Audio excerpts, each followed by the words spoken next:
Hi y'all, welcome back to my channel. If you're new here, my name is Liz and I'm glad you could make it. As those of you who have been with me for the past few weeks know, I'm currently working through one book a week in 2022. For those of you who are new here, you can find my reading list for January 2022 in previous videos, and I also post links to free electronic copies to all my reading selections in the descriptions for each video when and if I can find them. This week, I read The Picture of Dorian Gray by Oscar Wilde, and what a wild ride it was. In this work, Wilde plays with the idea of aestheticism and hedonism as he critiques the zeitgeist of the Victorian period. Before we get started, if you would like and subscribe, that would be lovely. And as always, feel free to visit me on my Instagram to get a peek into my life behind the books. If nothing else, you'll get to see Gracie the Boston Terrier in action as she helps me open packages on New Book Day. So what is zeitgeist? Basically, it is the defining spirit of a historical age. This spirit is shown in the ideas and beliefs of the time. When academics seek to understand it, they often look at the art and literature produced in the time period. They also look at the political, social, and economic policies of the time in question.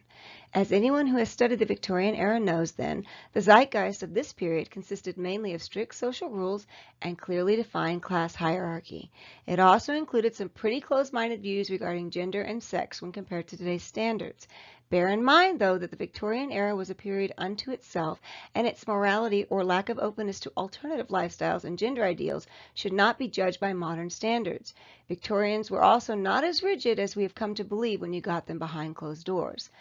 Looking at the Victorian zeitgeist in comparison to Oscar Wilde's lifestyle and belief system, it's fair to say that he was a man ahead of his time in many ways, and in many ways he was also a man of his time. Part of the reason for this seems to lie in the fact that life and art were shifting in the late 19th century, and Oscar Wilde was in the middle of it all. One of the ways that life and art were shifting as the Victorian era drew to a close was in the way that people understood the purpose for them. As with any age, there were those who were fighting to maintain the rigidity that often comes with tradition, and there were also those who wanted to embrace life and art with a more carefree attitude. Enter the aesthetic movement. Many critics have claimed that Wilde was the biggest advocate for the movement known as Aestheticism, which cropped up in Europe at the end of the 19th century. This movement centered itself upon the belief that art should exist to give the consumer pleasure. Looking at the discourse between Lord Henry Wharton and Basil Hallward in the first chapter of Dorian Gray demonstrates the conflict that existed in the latter Victorian period between the new movement and the more traditional view that art and artistic expression should educate and provide moral lessons. This conversation gives the reader insight into the conflicting feelings that Wilde actually seems to have had as well. Looking at Wilde's life in comparison to his work Dorian Gray also underscores this. Although Wilde seems to be saying that art is for pleasure and that it should take no part in molding the social or moral identity of society in his preference to Dorian Gray, the fact is that his life seems to have resembled the conflicts raging both within himself and the society he occupied.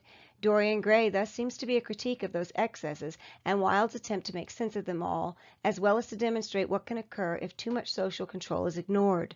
The timing and penning and publishing of Dorian Gray could be used to argue this most effectively.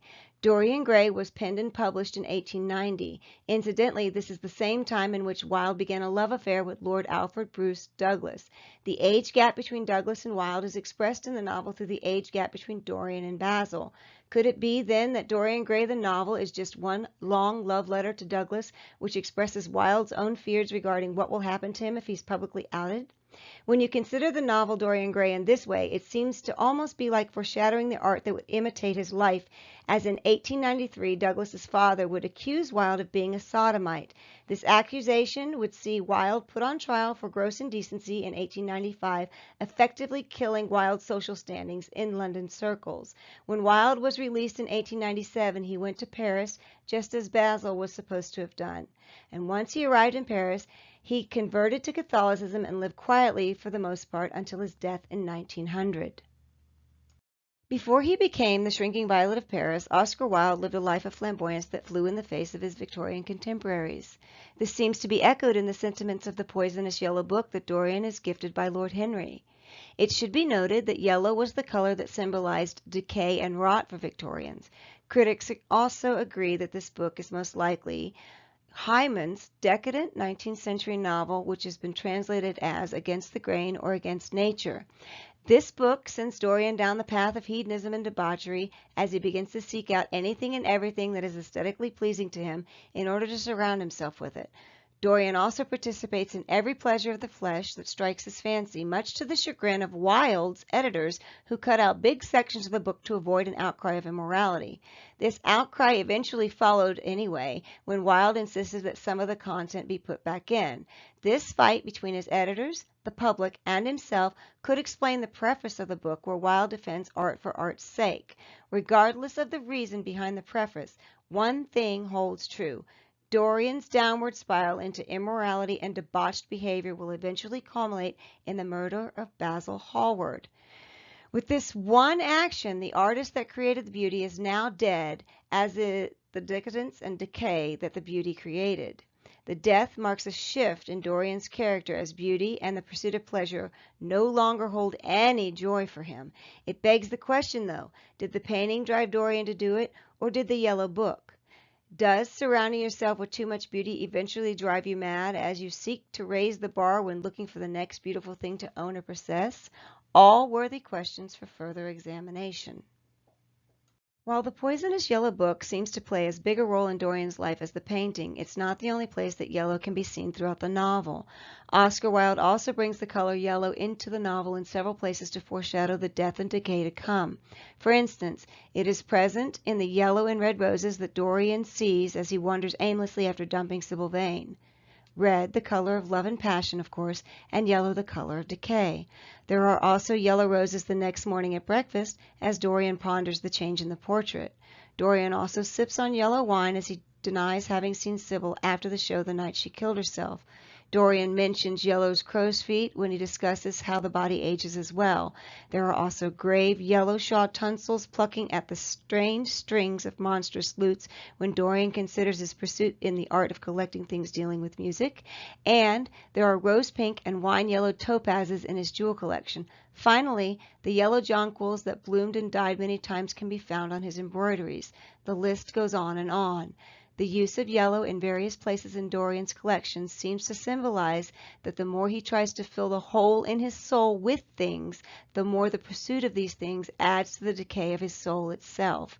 This is not unlike the way that Charles Dickens has used yellow in his novel Great Expectations. The overt way that Wilde discusses the aesthetics of things in Dorian Gray seems to act as a criticism against seeing things only for the sake of seeing them. Wilde seems to be saying that beauty really is only skin deep, while ugly is indeed to the bone. This is why the portrait carries with it every emotional, psychological, and intellectual scar that Dorian inflicts upon himself, even as his outward appearance remains unchanged. Put in modern terms, you can nip and tuck all you want, but if you're ugly, you're just ugly. Wilde does not seem to be concerning himself with the question of how to remain beautiful from without then, but rather how to radiate beauty from within. It seems to me that Wilde is using Dorian's life as an example of how a beautiful person becomes ugly if they live only for pleasure and without regard for the thoughts and feelings of others. This is a heck of a lesson for a man to teach after swearing that art was for pleasure and pleasure only. This duality is the thing about Wilde that attracts so many people to his life and work. Wilde is much like Robert Louis Stevenson's Dr. Jekyll in that he accepts both sides of his nature and does not see himself as hypocritical, since both the good and bad sides are him himself. How can there be hypocrisy in being wholly yourself? And can a novel both be pleasurable and informative? Wilde seems to answer that you can't be a hypocrite if you're being wholly you, and that a novel can indeed be both informative and pleasurable. His ability to look at art, life, and literature using efferent and aesthetic approaches is why so many people are attracted to what he was and what he brings to the table. Although Wilde looks to have believed that surrounding yourself with pleasure and beauty is a good thing, he also seems to be critiquing consumerism. Why would he concern himself with it, though? Because the Victorian era is the first time that it makes a real showing. The Industrial Revolution brought a mass of consumer goods to the market, and people, especially wealthy and middle-class people, were beginning to find that life was better when you filled it with small pleasures that made your life easier. Too much of a good thing is a bad thing, though, and by the end of the 19th century, the Gilded Age was infecting both sides of the Atlantic. Rich people like Dorian were able to indulge in every hedonistic and consumeristic impulse, while the lower classes began to feel the pinch. The novel Dorian Gray could therefore be read as a critique of class and a subtle, or not so subtle, attempt at class warfare. Another way to read the novel is to look at the characters and who they may or may not represent in Wilde's own life. We did this earlier when we considered Douglas as Dorian and Wilde as Basil Hallward. There was, however, another relationship that was just as critical in shaping Wilde's work as the one between himself and his lover. This relationship was the one that existed between himself and Henry James. The two of them had a very complex relationship that saw them as peers, rivals, and friends, depending upon the circumstance. Indeed, they often went out of their way to critique each other's work, and they kept tabs on each other's lives. Henry James was also noted to have been extremely disgruntled at the speaking engagements that Oscar Wilde could procure. In a previous video, I insinuated that Henry James may have been a closeted homosexual, and if so, perhaps this led to a lot of the tension that was often between them. Sexual tension is, after all, a very powerful thing. If James was a closeted homosexual, then it could explain his jealousy of Wilde for the open life that Wilde seems to have led. If, however, James was completely heterosexual, the jealousy could have been stemming from Wilde's boldness in his writing style compared to the restrained way that James approached the craft. One thing seems certain: their rivalry brought out the best of both of them in their art, and for that, as a reader, I am thankful. As a writer, I see a research project in this topic for anyone who has the adventurous spirit to chase down the double entendres in their writings and their correspondences. So how would Oscar Wilde look at the fashion trend of dark academia that claims his work is part of its canon? I'm pretty sure he probably would have been a participant in it to some degree. I'm also sure that he would have been appalled at its lack of substance in certain areas. In fact, if you look at the life of Oscar Wilde, it's easy to imagine that he might have said something along the lines of, "There's nothing wrong with being fashionable. However, to carry around a book and to read a book are two different things." Wilde was, after all, one of the forefathers of literary criticism as we know it. With this in mind, he might also have said that while reading or owning a book brings with it a type of pleasure, the true pleasure is derived from examining the things that we possess, lest they come to possess us. I think that Wilde would have most likely frowned upon the hedonism that comes with collecting and surrounding yourself with things because you think they will bring you joy and pleasure as well. Looking at how he lists in great detail the things that Dorian took pains to collect, only to tell the reader that none of these things brought Dorian joy beyond the thrill of the hunt, speaks to this. Because of this, I think that while Wilde would have most likely initially participated in dark academia, eventually he would have found it wanting, since it does not examine anything beyond the beauty that the objects express on the surface. This is the warning I found in reading The Picture of Dorian Gray. Wilde was an academic and an artist all rolled into one, and anyone who is both or either knows that academia and art are more pleasurable when the pursuit of knowledge and understanding are undertaken with depth and passion. This idea is the one that stood out to me the most as I read through Dorian Gray. I also noticed that Dorian Gray seems to be an almost complete rejection of the themes and writing styles found in the works of Charles Dickens.